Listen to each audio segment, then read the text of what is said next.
Hi everyone, Priya and I are back with episode 2 of Wow Weaves, and we're talking about the queen of all silks. And when I say queen of all silks, this is especially a South Indian silk. Priya? It's Kanjeevaram. What else? The luster, the beauty, the one that we all covet, the one that's there for all special occasions. Well, that's it, Kanjeevaram. I'm sure all of us have at least one in our cupboards, don't you? Yeah, absolutely. It's one of those saris that I think everybody owns at least one of, and it's a universal thing, you know. Anybody who comes to either India or especially comes to South India, the South silk is somehow equivalent to a Kanjivaram. There are other South silks, but when anybody refers to a South Indian silk and regality and royalty, it has to be a Kanjivaram. Absolutely. And genuine Kanjeevaram, if maintained well, can last over 100 years. We wouldn't last that long. What do you say? But it's true, no? Because I have my grandma's saris, you know, which she Wow. must have bought in 40s, in 1940s at her wedding, you know. So her saris are still there, and they're absolutely, and they're beautiful. Beautiful, beautiful, definitely.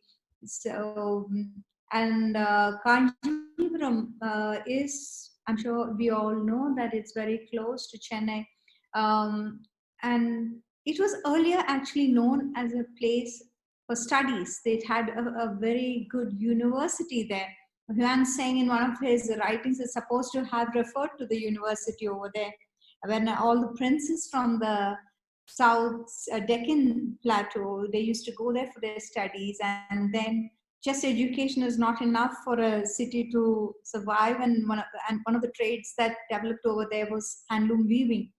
The weaving was prospered under Krishna of Vijayanagara Empire. And they also had these weavers who migrated from Gujarat, Saurashtra, from Andhra, and later on also from Banaras. So you can see the influence of, of these in the saris. And there are so many on the pallu. You can typically on the pallu you can see the Banaras influence over there. Yeah, so you know, it's the perfectly symbiotic sari because there's the influence of Gujarat, there's the influence of Andhra, the two clans that came, Devangas and Saligars, who moved from Andhra into Kanjivaram. So you know, it gives you this construct of some sari that is beautifully built in synchronicity with everything that comes into it and influences it, and it imbibes it and becomes bigger and bigger. So the Kanjivaram is something like that. So, but tell us a little bit about the fact that Kanjivaram originally was more, and I think even now they weave more cotton versus silk, right? That's what I was reading. That I guess cotton used to suit the weather more, and that was preferred. Fine cotton was preferred earlier, but right now the market is more, especially for exporting. Less and less people are wearing saris as an everyday garment, right? So, though the sari is said to be from Indus Valley civilization, uh, now it is more of an occasion wear, and for occasions we prefer silk. But I read that almost 72% of weaving is still cotton, and almost 16% is silk, and the rest goes for art silk and mix of the silks.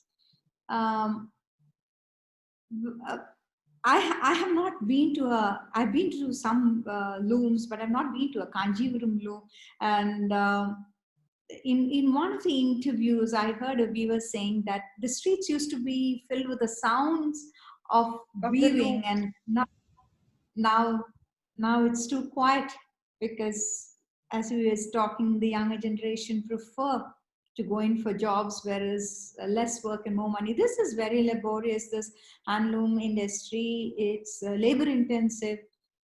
It's a lot of hours and knowledge that goes into it, and they feel the returns are not worth it. Yeah. It's unfortunate. So, but That's true, but I think at least the families that are there, it's still a tradition in a lot of South Indian families to take a bus full of people and go to Kanjeevaram, when there is a wedding in the offing, and you go and pick up. I've heard these stories, obviously. But what a lot of people don't know, everybody knows the Kanchi silk.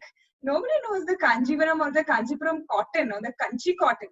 Again, beautiful designs, beautiful, array of motifs, and like you said, the comfort everyday wear. And there is the Airambutta, and then there are these, motifs and designs, but we'll come to that. I want to ask you a little bit about mythology. I know that there is a direct link between the Kanjeevaram sari and mythology, because you said 400 years old as a tradition. These saris have been around for a lot longer, perhaps.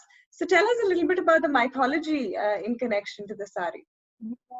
The weavers are said to be descendants of sage Martanda, who used to be the weaver for gods. And he's also said to have woven the first fabric from the lotus.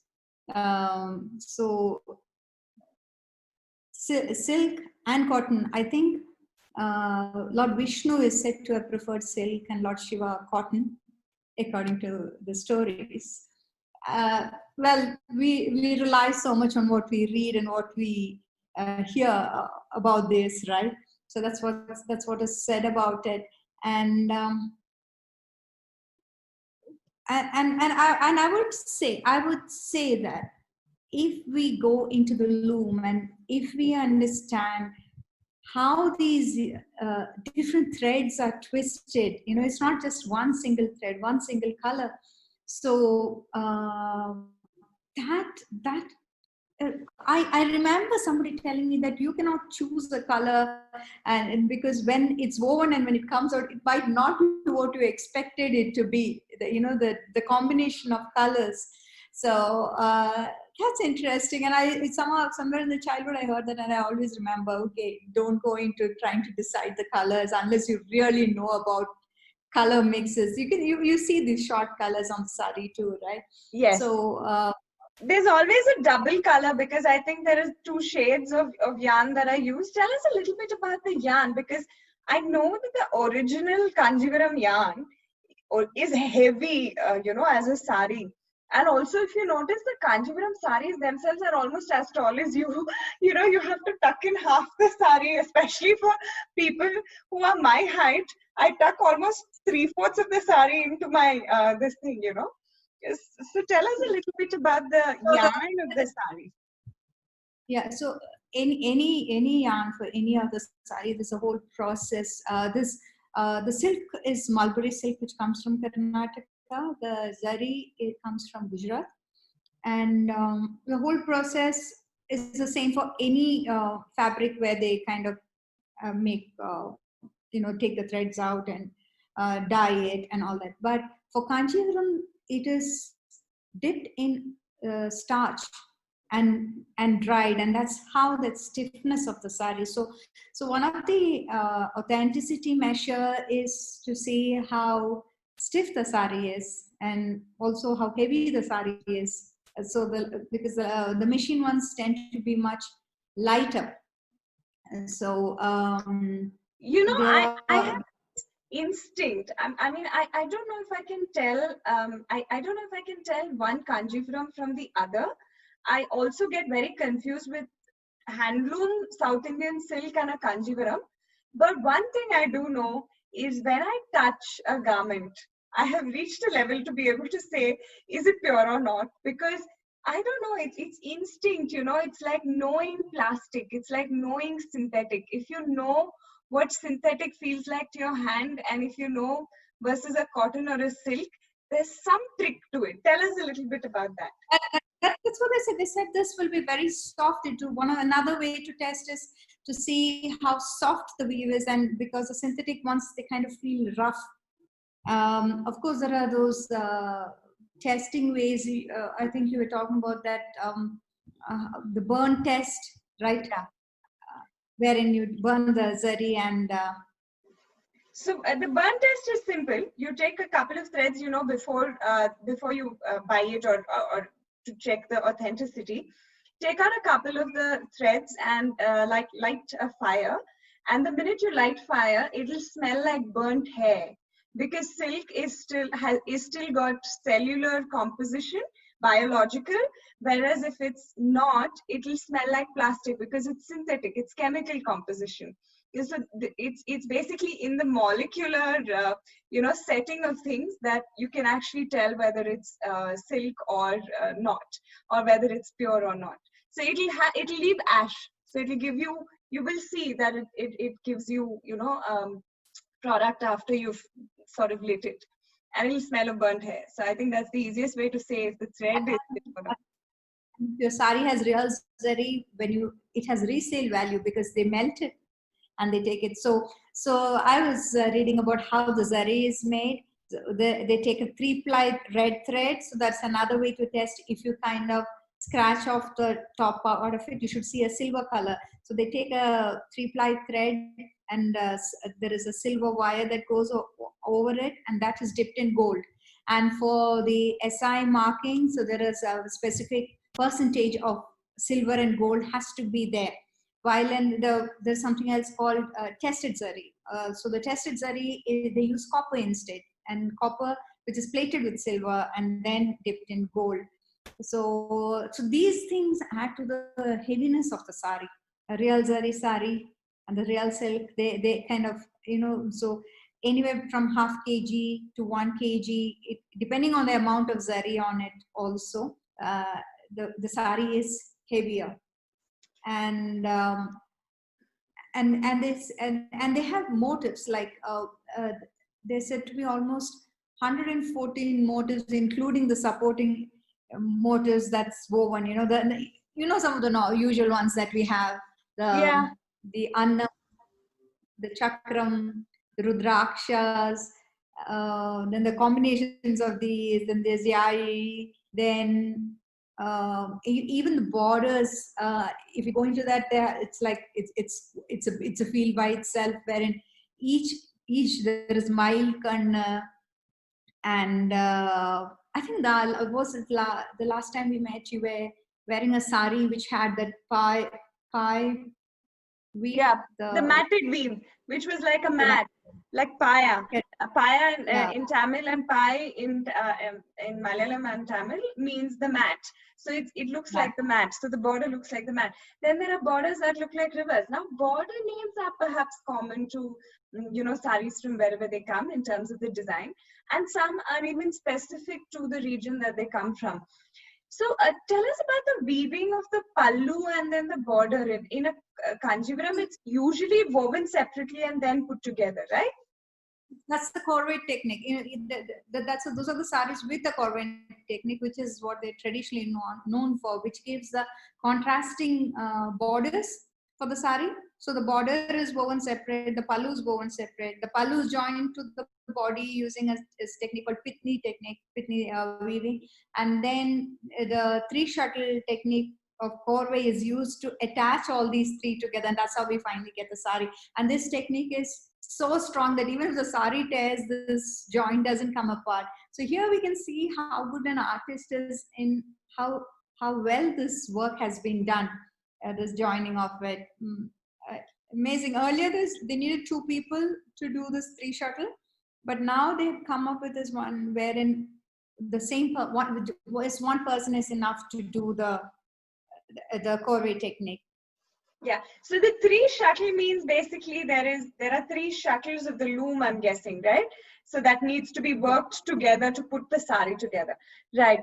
Of course, when you talk about Kanjeevarams, you can't stop by not talking about Rekha, the queen of Bollywood, who has eternalized the sari and the Kanjeevaram as the beautiful symbol of, she gives you power and beauty and grace and all of those things. And, there's no conversation around Kanjeevaram that's complete without talking about Rekha. But did you know that there are a couple of Kanjeevaram saris in the Guinness Book of World Records? So Chennai Silks made one sari which was worth 40 lakhs, which was the complete zari sari. It was made entirely woven with 100% gold zari. sort of a thing. So you can imagine the kind of weight that perhaps that would have had. And then there is I remember the RMKV 5,000 color sari. So they actually made a sari with 5,000 colors in the sari. I know it took 16 weavers and it weighed 26.5 kilos, that sari. So, so there are, Kanjeevaram saris are like you spoke about the designs, like mine has a little bit, has a leaf, has like a geometric pallu, has these flowers on the pallu. So, each one of them is unique. Mine's a black, whereas yours, I can see has lines and jari and color. This is one of the traditional colors, and Arak is the seal that they used earlier. So this is very close to that one. And if it is little more deeper in this same shade, it's called Kanjeevaram because it's the color of the kumkum from Sri Kamaji Amman of Kanchi. So that's how the color is known. And this is actually a revival sari from an old one.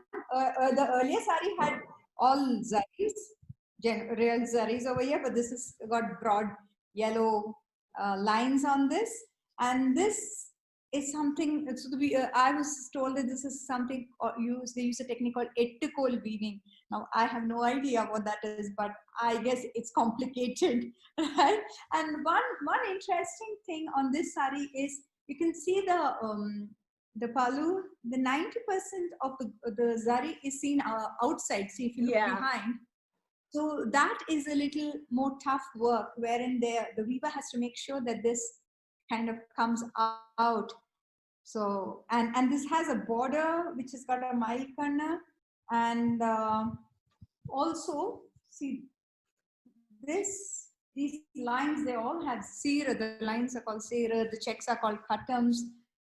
My, we have a lot to learn. They will not.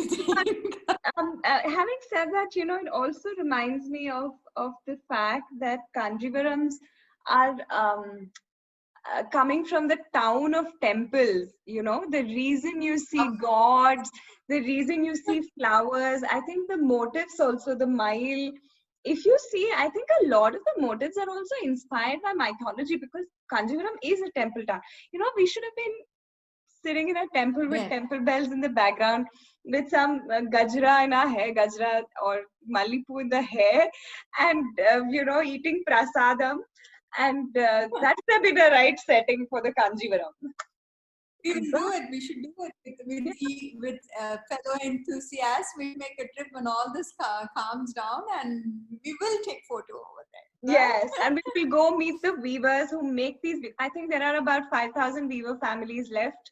And like Priya said, there is a sort of a desire or a need to sort of push the authenticity of the handloom forward, because there are a lot of fakes. It's a big black market. And like Priya was saying, because it's original gold, the jaris are original gold, and you can't tell, right? If you don't know how to tell, then you won't know. You will buy something that's inauthentic. And Priya, you were talking about 3 types of those Kanjeevaram. So tell us a little bit about that. So the 3 types is, you can have a pure zari on pure silk, which would be very expensive. So if someone tries to tell you it is pure zari, pure silk, and tries to give it to you at a very cheap price, definitely something is wrong, right? So you can have pure zari on pure silk. You can have tested zari on pure silk. Tested zari also come in different grades, is my understanding. And then you have tested zari on mixed silk mixes. So unless you're an expert, or unless they say it's very tough to make out, and most of us not even spend that kind of time and energy to learn. We just go there and we don't ask for any of these things. We just say, is it nice? Is it cheap? Or is it pocket friendly? That's what we do. So I guess we have to put in that little effort to learn about it, so that we appreciate and we understand what we are buying. And that would help the industry. One of the things my granny used to do when she used to check a sari, a silk especially, would be the weight. Ganam, she used to say, Ganamarka. So depending on the weight, she would be able to tell the amount of silk in it. And she used to say that, till the mixes came. So So as handloom enthusiasts, we never really want to buy anything which is not handloom or which is inauthentic.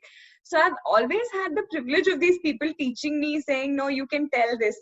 My mom used to say that sometimes the ones that they call kanchi that are not are the joint border thing that you were talking about. It'll be seamless, you know, so the non-korvai ones would be seamless. And another thing that they used to tell me was, when you see the zari and when you feel the zari, the imperfection, it shouldn't be perfect, then you can tell it from a power loom. Saying it has to have those knots, it has to have those, you know, little bits of authenticity. And the last thing I think is pricing.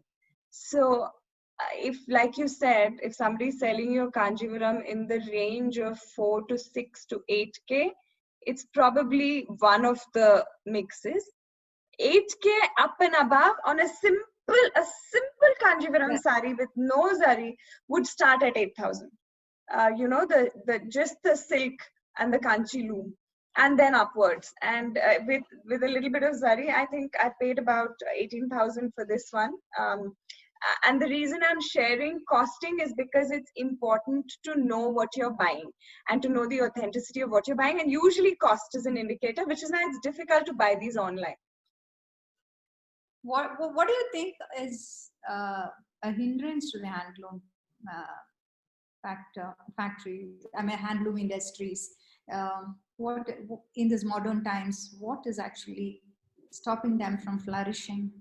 So because there are so many alternative, cheaper options available that look almost as good as the real thing.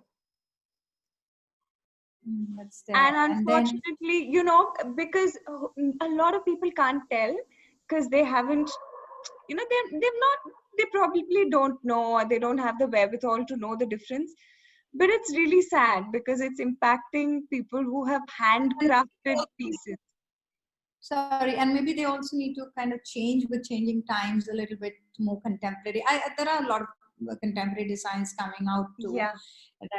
And so they are very much against mechanization, but maybe a little bit of that in, so that's a very good question, whether to retain the authenticity and let the industry die a slow death, or to bring in.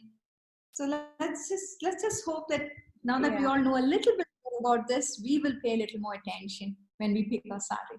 Yes. Bye for now. To Kanjeevaram forever. See you. Thanks everybody for joining us. Bye, Priya. Thank you so much. Bye.